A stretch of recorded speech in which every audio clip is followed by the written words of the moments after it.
السلام علیکم ورحمۃ اللہ وبرکاتہ دوستو، آج میں آپ کو لے کے آیا ہوں دبئی کے ایک چھوٹے سے مگر خوبصورت علاقے سائنس پارک کی۔ دبئی نے اپنے علاقوں کے کمیونٹیوں کے نام بھی اس علاقے کی انفرادیت کو سامنے رکھتے ہوئے دیے ہیں۔ یہاں کچھ رہائشی علاقے بھی ہیں، کچھ دفتر بھی ہیں، زیادہ تر یہاں ہاسپٹل وغیرہ یا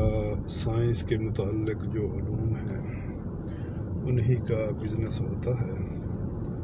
اور وہی یہاں 2-3 اچھے سکولز بھی ہیں اور کچھ رہائشی کالونیاں بھی ہیں۔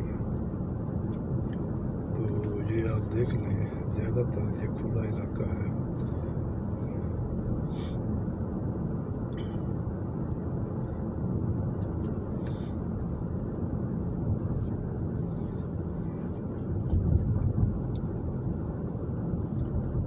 یہ سامنے جو آپ کو یہ بلڈنگ نظر آ رہی ہے، یہ ایک سکول ہے۔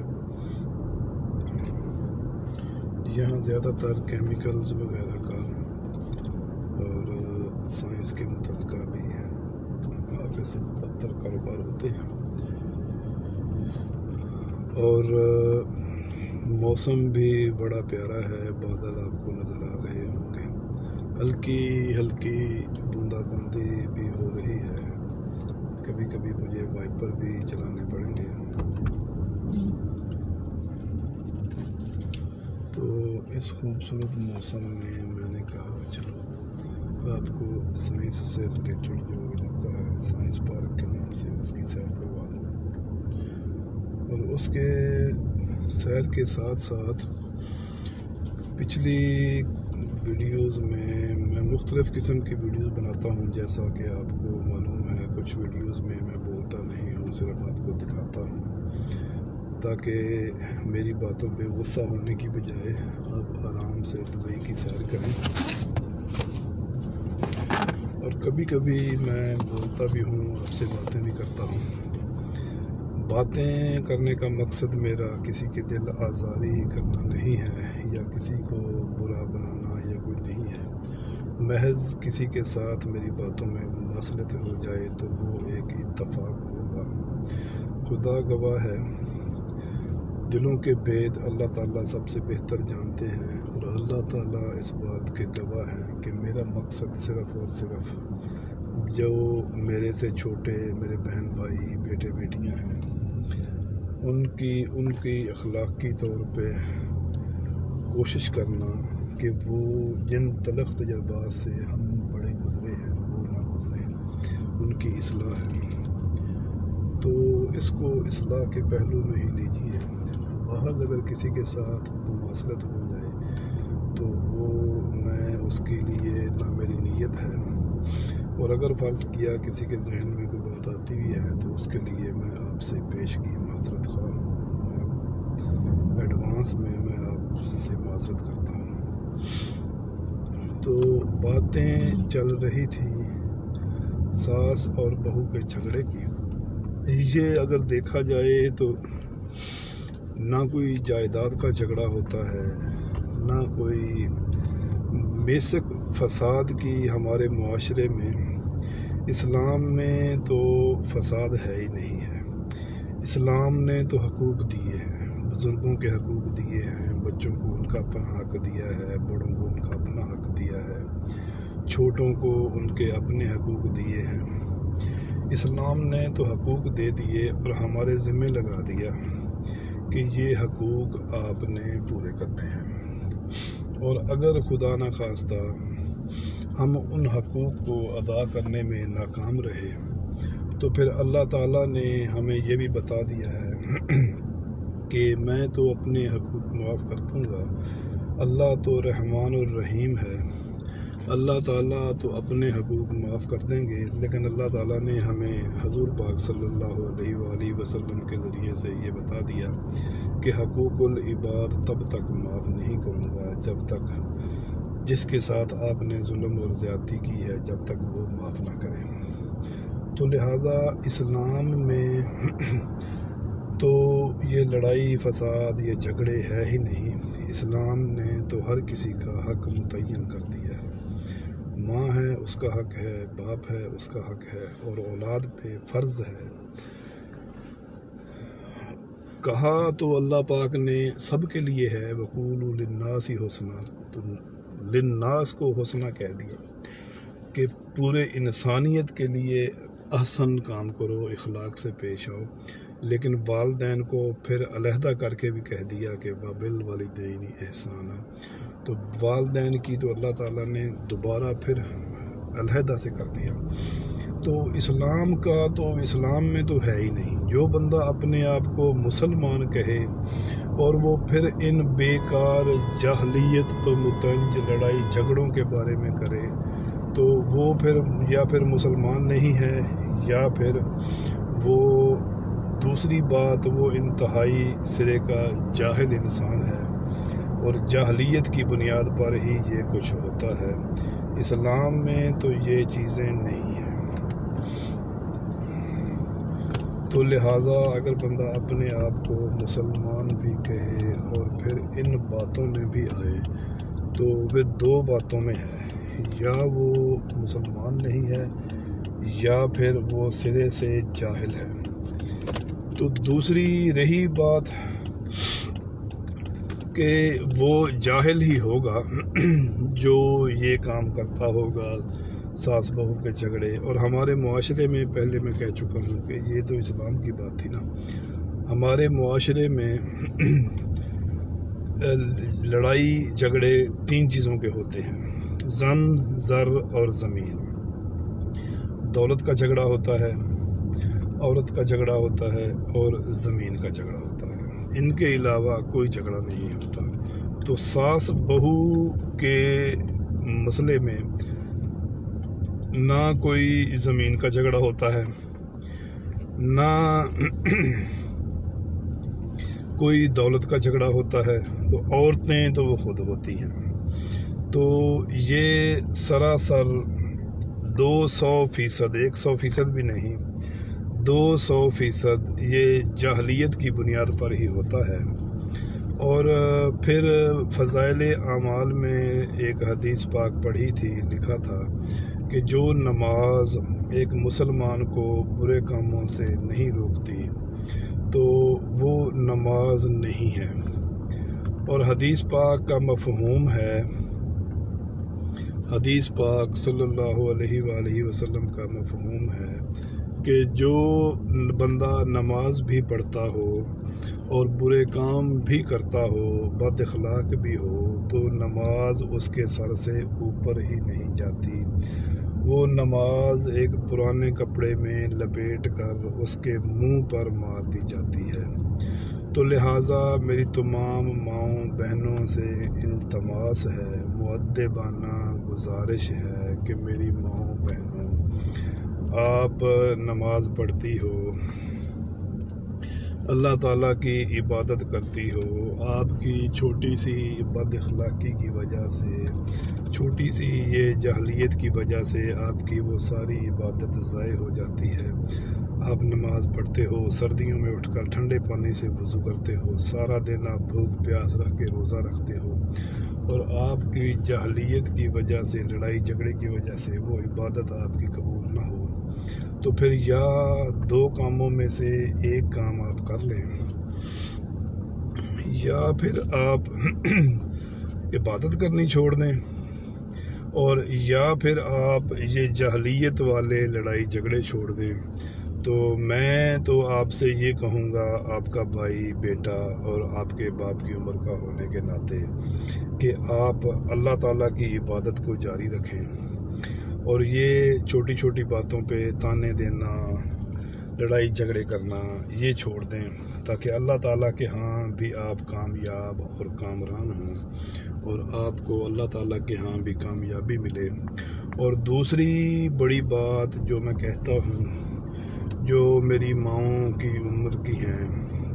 ان سے، یا جو میری بہنوں کی عمر کی ہیں ان سے،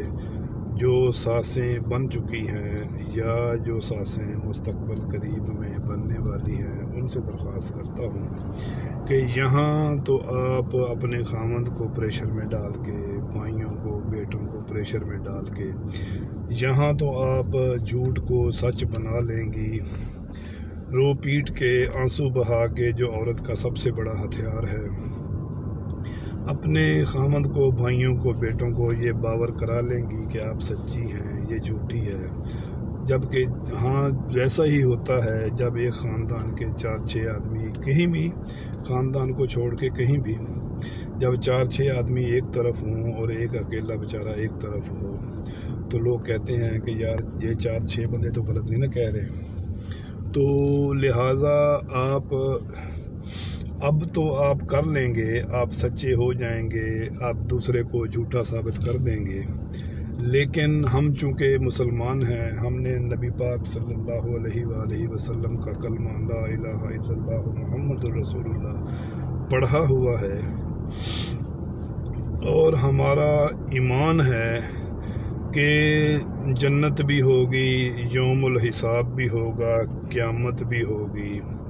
دوزخ بھی ہوگی، حساب و کتاب بھی ہوگا، اور جب تک ہم چیزیں یہ نہ مانیں ہم مسلمان نہیں ہو سکتے، کیونکہ یہ ایمان کا لازمی حصہ ہے۔ قیامت پہ ایمان رکھنا، حساب کتاب پہ ایمان رکھنا، فرشتوں پہ ایمان رکھنا،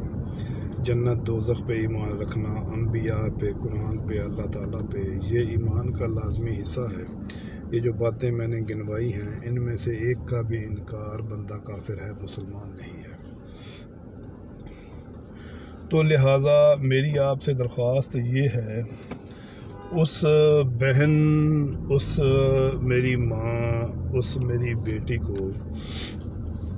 کہ یہاں تو آپ اپنی جھوٹی انا کے لیے، یہاں تو آپ اپنی انا پرستی کے لیے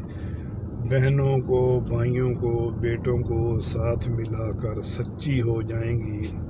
سچ جھوٹ سنا کر، ٹسوے بہا کر، اسی بہو نے جس کے ساتھ آپ نے زیادتی کی حد کر دی ہے، جس کو آپ نے تانے دے دے کے جینے اور مرنے کے قابل نہیں چھوڑا ہے، تو کل کو قیامت والے دن جب آپ نے خود حساب دینا ہے، جب آپ کا وہ رن مرید خامد آپ کے ساتھ نہیں ہوگا، جب آپ کے بے وقوف بھائی اور بچے آپ کے ساتھ نہیں ہوں گے، تو جب وہ اس بہو نے آپ کا گریبان پکڑ کے آپ کو گھسیٹا تو اللہ پاک کے سامنے اس نے کہا کہ یہ کہا کرتی تھی، یہ کہا کرتی تھی، یہ زیادتی کی میرے ساتھ، یہ زیادتی کی،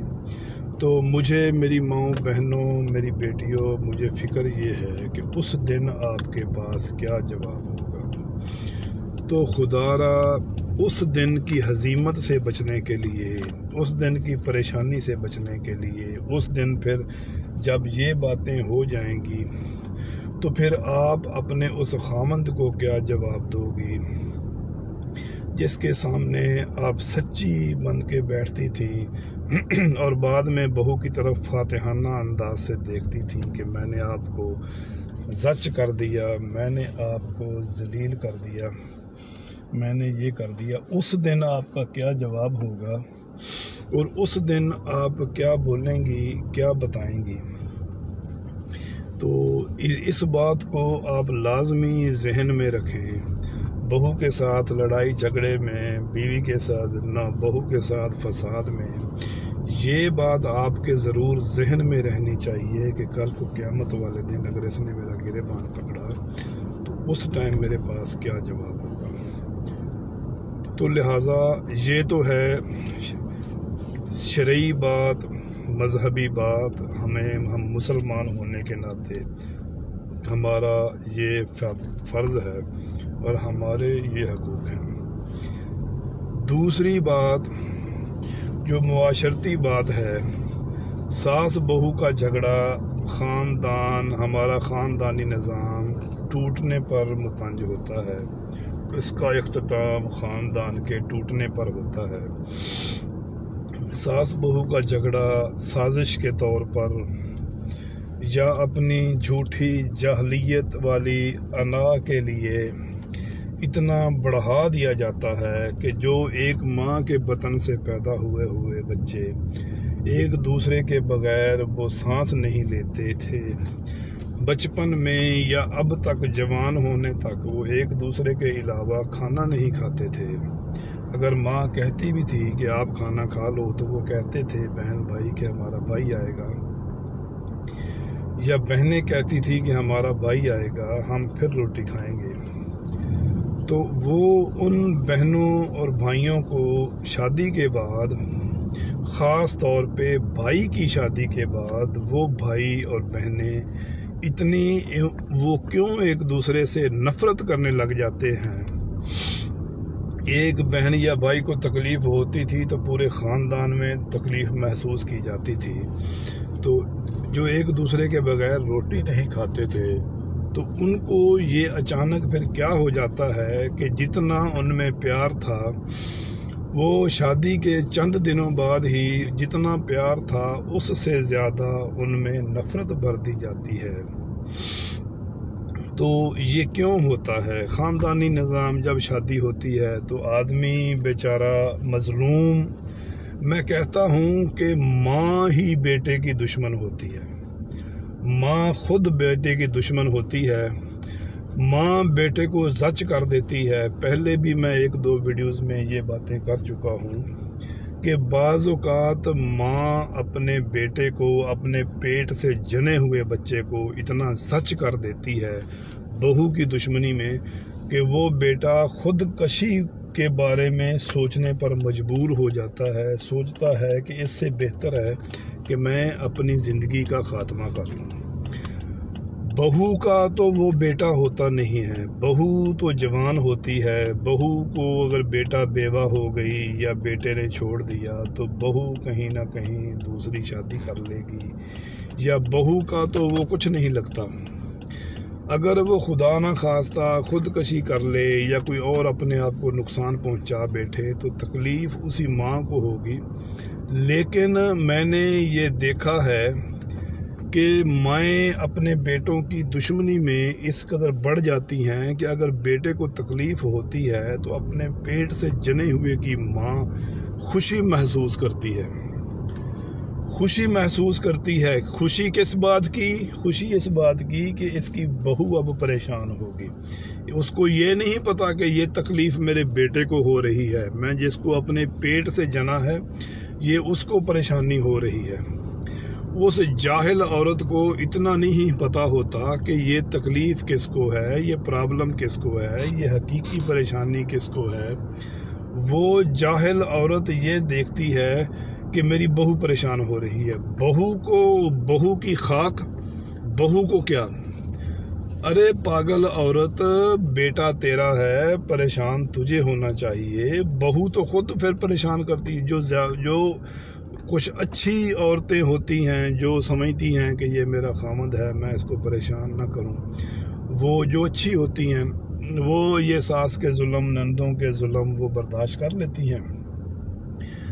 وہ خامد کو کچھ نہیں بتاتی۔ اور جو اسی ساس کی کیٹیگری کی ہوتی ہیں، جو ساس کی سوچ والی ہی عورتیں ہوتی ہیں،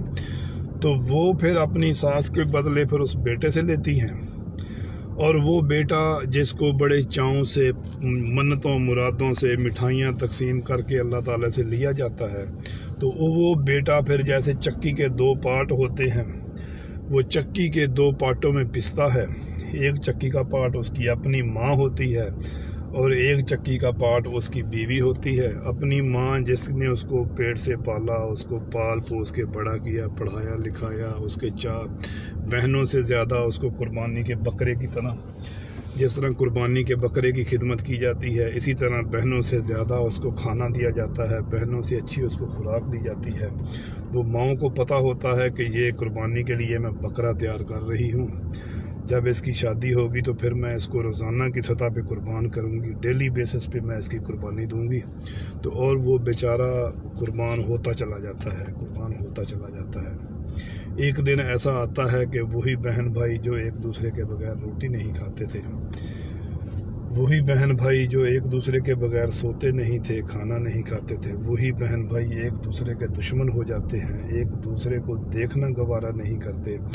ایک دوسرے سے آنکھ ملانا اور دیکھنا تک گوارا نہیں کرتے۔ یوں ایک ہنستا بستا، ایک اچھا خاندان، ایک محبت پیار والے بہن بھائی وہ صدا کے دشمن بن جاتے ہیں، اور بعد میں پھر مائیں ان کو فون کرتی ہیں، تو اپنی بہن کو فون نہیں کرتا، تو اپنے بھائیوں سے بات نہیں کرتا۔ تو اس پاگل عورت کو یہ سمجھنا چاہیے کہ یہ بہن بھائیوں میں دشمنی پیدا کرنے میں آپ نے خود کردار ادا کیا ہے۔ حالانکہ والدین کا حق تو یہ بنتا ہے کہ والدین اولاد کے ساتھ انصاف کریں، اور اولاد کو اولاد میں پیار اور محبت پروان چڑھائیں، نہ کہ اولاد میں دشمنی پروان چڑھائیں، اور دشمنی پروان چڑھا کے ماں کو بڑی خوشی ملتی ہے۔ تو میں نے تو یہ آئیڈیا لگایا ہے، میں نے الحمدللہ میرا خاندان بہت وسیع و عریض خاندان ہے، بہت بڑا خاندان ہے۔ میں نے تو اپنے خاندان میں یہ دیکھا ہے کہ جب ماں کا خاندان بکھر جاتا ہے، بیٹے چلے جاتے ہیں، علیحدہ ہو جاتے ہیں، اپنے اپنے گھروں میں چلے جاتے ہیں، یہ ان لڑائیوں، ان فسادوں، ان جھگڑوں کی وجہ سے، تو مائیں بڑی فخر سے، بڑی خوشی سے سینہ چوڑا کر کے وہ خالی گھر میں پھرتی ہیں۔ تو میں نے ایک ماں کے بارے میں آپ کو واقعہ بتا دوں، چلو میں نام نہیں لیتا، غیبت ہو جائے گی، ایک واقعہ بتا دوں۔ ایک خاندان کو میں جانتا ہوں کہ اس ماں کے 3 بیٹے، اور اس نے لڑائی جھگڑوں میں، فسادوں میں وہ تینوں بیٹوں کے گھر علیحدہ علیحدہ بن گئے۔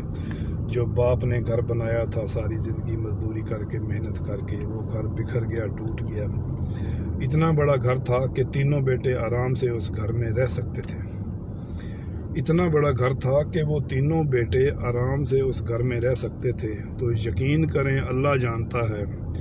کہ جب وہ گھر کا شرازہ بکھرا، جب وہ گھر ٹوٹ کر بکھرا، تو اسی گھر کے اندر میں نے چمگادڑ لٹکتے ہوئے دیکھے۔ تو یقین کریں، چمگادڑ جنگلوں، بیابانوں میں، خالی گھروں میں لٹکتے ہیں۔ تو یقین کریں، جب میں نے اس گھر کے اندر، جس گھر میں اتنی رونقیں تھیں، بچوں کی کلکاریاں تھیں، بچوں کے شور و غوغ تھے،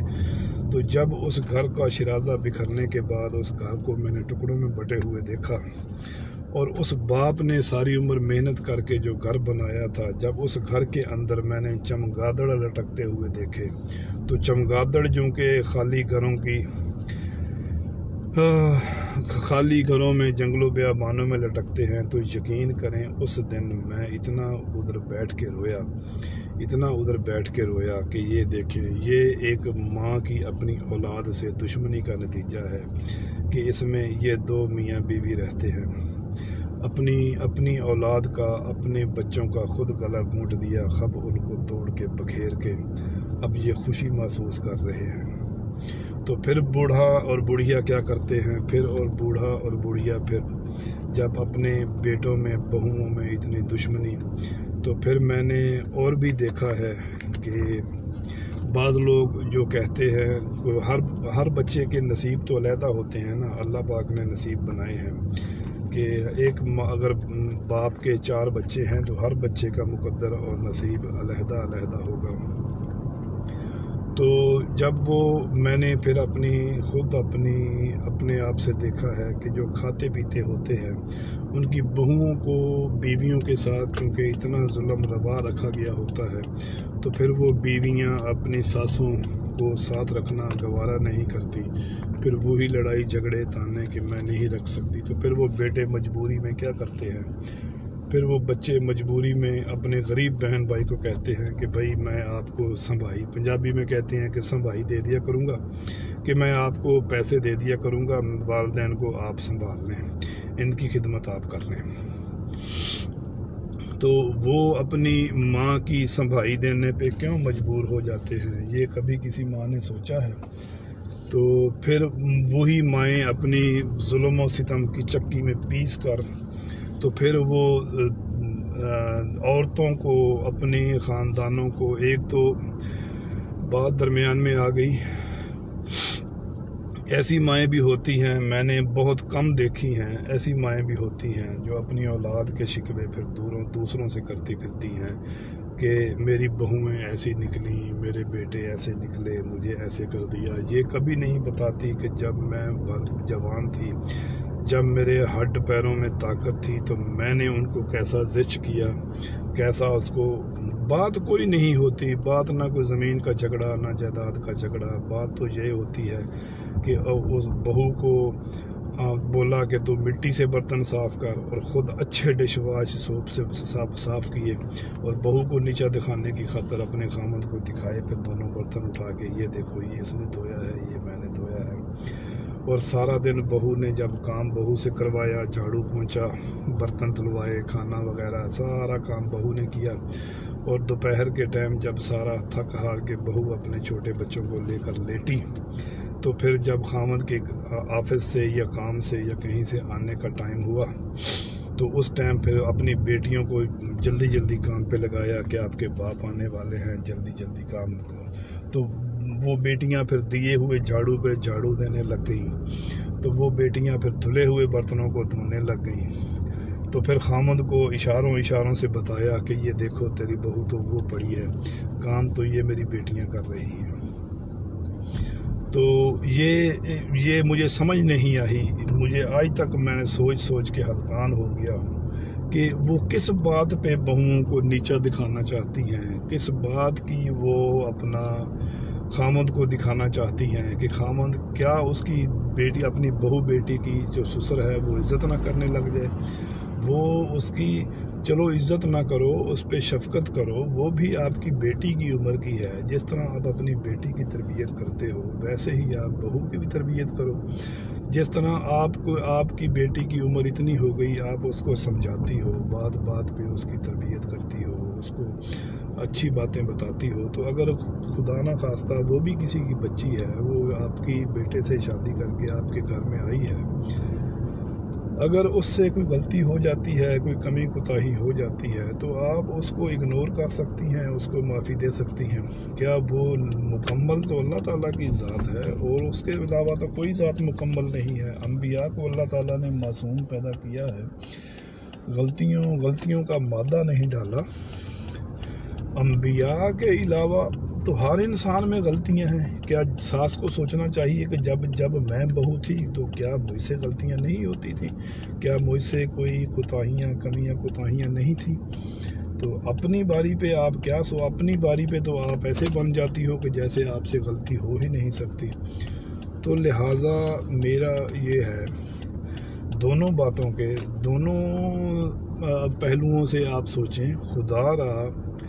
میری آپ سے درخواست ہے، ایک تو آپ اب اتنا ظلم اور زیادتی نہ کریں کہ آپ کی نماز روزے عبادات آپ کے منہ پر مار دی جائیں اور آپ کے سر کے اوپر سے نہ جائیں، اللہ تعالیٰ ناراض ہو۔ اور دوسری کہ آپ اپنے خاندان کا شرازہ بکھرنے سے آپ خود بچا سکتی ہیں۔ آپ کوشش کریں کہ آپ کے بچے کم از کم انسان کو والدین ہونے کے ناطے، چونکہ میں خود والد ہوں، مجھے درد ہے اولاد کا، مجھے پتہ ہے اولاد سے کتنی محبت ہے، تو کم از کم اتنا تو آپ کر کے جائیں کہ جب تک آپ کی زندگی ہے آپ کے بچوں میں اتنا اتفاق ہو کہ وہ لوگ اس کی مثالیں دیں۔ یقین کریں، میں نے خود اپنی زندگی میں نے خود دیکھا ہے اپنے ارد گرد اپنے خاندانوں میں کہ ایک باپ ایک دادے کے بچے میں نے ایک ساتھ رہتے ہوئے دیکھے ہیں۔ ایک دادے کے بچے، دادے کے 3-4 بیٹے تھے، پھر ان بیٹوں کی شادیاں ہوئیں، پھر ان کے بچوں کی شادیاں ہوئیں، 3-3 4-4 پشتوں کے لوگ میں نے ایک گھر میں رہتے ہوئے دیکھے ہیں، اور ایک چولہے پہ ان کے لیے کھانا پکتے ہوئے میں نے دیکھا ہے۔ تو کتنی خوشی ہوتی ہے کہ جب اتنا اتفاق ہو خاندان میں، اس کی ویلیو بھی ہوتی ہے، علاقے میں محلے میں ان کی عزت اور تکریم بھی ہوتی ہے۔ تو لہٰذا کم از کم مسلمان ہونے کے ناطے دو باتیں ذہن میں رکھیں کہ کل کو ہمارا حساب و کتاب بھی ہونا ہے، ہم نے یہ ظلم و ستم کا حساب بھی دینا ہے، اور دوسرا یہ بچہ بہو کے بہانے جس بچے پر میں ظلم اور ستم کے پہاڑ گرا رہی ہوں، انبار لگا رہی ہوں ظلم اور ستم کے، یہ بچہ اس کو خود میں نے اپنے پیٹ سے جنم دیا ہے، یہ میرا بیٹا ہے۔ یہ بہو کی دشمنی میں میں اتنی آگے نہ نکل جاؤں کہ یہ بہن بھائی آپس میں نفرت کرنے لگیں، تو یہ بہن بھائیوں کے نفرت کے بیج آپ نہ بوئیں، تو دینی اور دنیاوی لحاظ سے خاندان کا شیرازہ نہ بکھیریں اور اپنی عبادت کو اس قدر نامقبول نہ بنائیں کہ ان ظلم اور ستم سے آپ کی عبادت بھی قبول نہ ہو۔ تو اسی کے ساتھ آپ سے گزارش ہے کہ اگر میری باتیں کسی کو اچھی لگتی ہیں تو براہ مہربانی آپ میرے اس چینل کو لائک کریں، شیئر کریں اور سبسکرائب کریں، اپنے دوستوں کو بھی بتائیں، وہ بھی میری باتیں اگر ان کو اچھی لگیں تو وہ استفادہ کرنا چاہیں تو وہ بھی میری باتیں سنیں۔ اس کے ساتھ ہی اپنی کسی کی طرف انگلی اٹھانے کی بجائے بہتر ہے کہ اپنے گریبان میں جھانک کے دیکھیں، اپنے آپ کو، اپنے گھر کو صاف رکھیں، اپنی گلی کو صاف رکھیں، اپنے محلے کو صاف رکھیں، انشاءاللہ پورا پاکستان پاک اور صاف ہو جائے گا۔ اس کے ساتھ ہی یہ ایک سائنس پارک چھوٹا سا علاقہ تھا، اس کی سیر ختم ہوئی، تو کل انشاءاللہ آپ کو کسی دوسرے علاقے کی طرف لے کے جاؤں گا۔ آپ سے اجازت چاہتا ہوں۔ پاکستان زندہ باد۔